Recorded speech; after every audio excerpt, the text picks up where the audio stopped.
apagar. Nadie lo podrá apagar, porque el fuego del Señor En mi corazón está, nadie lo podrá apagar, nadie lo podrá apagar, porque el fuego del Señor en mi corazón está.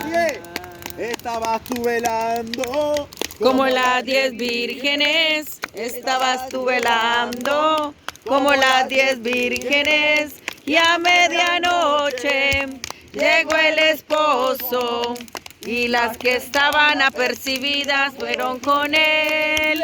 Y a medianoche llegó el esposo, y las que estaban apercibidas fueron con él.